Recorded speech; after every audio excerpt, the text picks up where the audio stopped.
రాజకీయ విశ్లేషకులు మన్నం కోటేశ్వరరావు గారితో ప్రారంభిద్దాము. మహిళా రిజర్వేషన్లపై బీజేపీ తీరుని ఎలా చూడొచ్చు?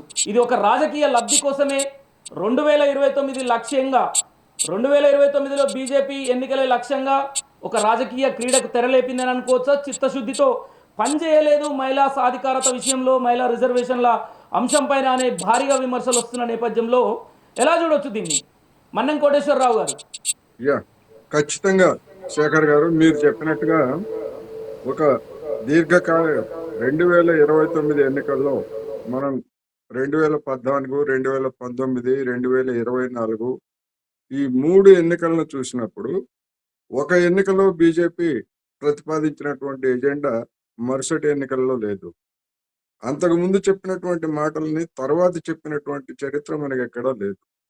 2014లో ఇదే నరేంద్ర మోడీ గారు గుజరాత్ మోడల్ని దేశమంతటా అమలు జరుపుతామని చెప్పారు. ఆ తర్వాత ఎప్పుడైనా గడిచినటువంటి 12 సంవత్సరాల్లో ఆ మాట ఒక్కసారైనా ఎక్కడైనా ప్రస్తావించారా అంటే ఒక్కసారి కూడా ప్రస్తావించలేదు. ఇలా చెప్పుకుంటే మనం చాలా ఉంటాయి. ఇప్పుడు మనం మహిళా రిజర్వేషన్ అమెండ్మెంట్కి సంబంధించి మాట్లాడుతున్నాం కనుక చిత్తశుద్ధి అనేటువంటిది నిజంగా వాళ్ళకు ఉండి ఉంటే దీని మీద అఖిలపక్ష సమావేశం ఏర్పాటు చేయాలి. లేదా కనీసం పార్లమెంట్లో ఉన్నటువంటి వివిధ పక్షాల నాయకులనైనా ముందు పిలిచి, ఇదిగో మా ప్రతిపాదన ఇది, మా ఆలోచన ఇది, మేము దీన్ని ఇట్లా చేయదలుచుకున్నాం. ఆల్రెడీ మీరు 2023లో అందరూ మద్దతు ఇచ్చారు. దాని కొనసాగింపుగా మేము మళ్ళా పునరాలోచన చేసి ఈ విధమైనటువంటి ప్రతిపాదన తీసుకొస్తున్నాము, మీ మద్దతు కావాలని అడిగిన పాపాన పోయారా అంటే అడగలేదు. 2 రోజుల పాటు చర్చ జరిగింది. ఆ 2 రోజులు చర్చ అంతకు ముందు కూడా బీజేపీ నాయకులు ఏం చెప్పారు? 50% పెంపుదల, ఏ రాష్ట్రానికి అన్యాయం జరగదు, అన్ని రాష్ట్రాలకి సమంగా ఉంటుంది అని చెప్పినటువంటి పెద్దలు ఆ బిల్లులో ఆ ముక్క చేర్చలేదు. ఆ ముక్క చేర్చకపోగా 2011 జనాభా లెక్కల ప్రాతిపదికన డీలిమిటేషన్ చేస్తామని చెప్పేసి మాట తప్పారు. మొట్టమొదట అక్కడే ఉంది. ఆ 2 రోజుల చర్చలో కూడా అందరూ చెప్పింది అదే, ఇది మోసం, ఇది దీనివల్ల కుటుంబ నియంత్రణ పాటించినటువంటి రాష్ట్రాలకి, ముఖ్యంగా దక్షిణాది రాష్ట్రాలకి, ఉత్తరాదిన ఉన్నటువంటి పంజాబ్, హర్యానా, అదేవిధంగా నార్త్ ఈస్టర్న్ స్టేట్స్ కి నష్టం అని చెప్పేసి పదే అందరూ చెప్పినా గానీ చివరి వరకు 4 గంటలకు మేము ఓటింగ్ పెడతాము అన్నారు. తర్వాత 6 అన్నారు, తర్వాత 7 అన్నారు. సరే, తర్వాత 7 తర్వాత జరిగింది. అప్పటికి మన అమిత్ షా గారు చివరిలో ప్రసంగం అంతా అయిపోయి ప్రతిపక్షాల మీద చేయాల్సిన ఆరోపణలు చేసిన తర్వాత మీరు గనక ఆమోదిస్తామంటే మేము ఈ సవరణ తీసుకొస్తామని చెప్పేసి ఒక ముందస్తు షరతు పెట్టి లాస్ట్ మినిట్ లో ఆ విధమైనటువంటి ఒక గేమ్ ఆడారు. మరి అంతకుముందు తెలుగుదేశం పార్టీకి చెందినటువంటి ప్యానల్ స్పీకర్ కృష్ణప్రసాద్ గారు ఏం చెప్పారు? ఆయన ఒక టీవీ ఇంటర్వ్యూలో, మేము దీని గురించి మాట్లాడాము, ఇప్పుడు ఈ 2011 ప్రాతిపదికన చేసేట్లయితే మా రాష్ట్రానికి 38 సీట్లు బదులు 35 వస్తాయి, 33 వస్తాయి. అందుకని మాకు అన్యాయం జరుగుతుంది, దీన్ని మేము సమర్థించుకోలేము, మీరు దీన్ని మార్చాలంటే హోమ్ మినిస్టర్ మేము మారుస్తామని చెప్పారని నిన్న ఉదయం టీవీ డిస్కషన్ లో ఆయన్ని చెప్పారు.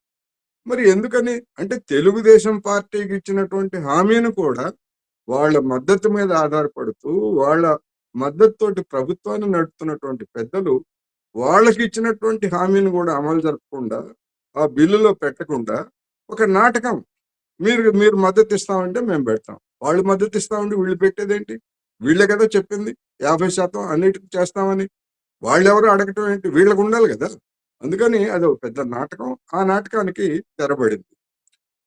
ఇన్ని నాటకాలు ఆడినటువంటి వాళ్ళు అసలు చూస్తే, వాళ్ళ తీరుని చూస్తే ముందుగానే ఆ బీజేపీ మహిళా ఎంపీలు వెంటనే తర్వాత ప్రదర్శనలోకి దిగారు. మంచిదే, ప్రదర్శన చేయొచ్చు, వాళ్ళకి ఆ రైట్ ఉంది. కానీ ముందుగానే ప్లే కార్డులు ఎట్లా తయారు చేసి పెట్టుకుంటారండి? ఎక్కడి నుంచి ఇస్తున్నారు ముందుగానే? అంటే బిల్లు వీగిపోతుందని వాళ్ళకి తెలుసు. వీగిపోతే కాంగ్రెస్ మీద, ఇతర పక్షాల మీద రాజకీయ పరమైనటువంటి దాడి చేయాలని చెప్పేసి ముందుగానే వాళ్ళు ప్లే కార్డులు తెచ్చుకొని పెట్టుకొని వెంటనే రంగంలోకి దిగారు. ఈ నాటకాలన్నీ తెలియనంత అమాయకంగా ప్రతిపక్షాలు ఉన్నాయా? లేవు కదా. అంతకుముందు నరేంద్ర మోడీ గారు అంతకుముందు రోజు పార్లమెంట్ లో మాట్లాడుతూ ఒకవేళ బిల్లు కనుక వీగిపోతే మాకే లాభం అంటే ఏమిటి? మాకే లాభం అంటే మేము ఈ నిందని ఈ కాంగ్రెస్ మీద ఇతర ప్రతిపక్షాల మీద మేము మోపుతాము, రాజకీయ లబ్ధి పొందుతామని చెప్పేసి బ్లాక్ మెయిల్ చేసినటువంటి తీరు మనం చూసాం.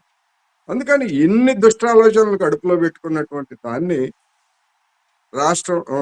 రాష్ట్రాల ప్రయోజనాల రీత్యా, ముఖ్యంగా దక్షిణాది రాష్ట్రాలు లేదా కొన్ని ఉత్తరాది ఈశాన్య రాష్ట్రాల ప్రయోజనాల రీత్యా ప్రతిపక్షాలన్నీ అడ్డుకున్నాయి.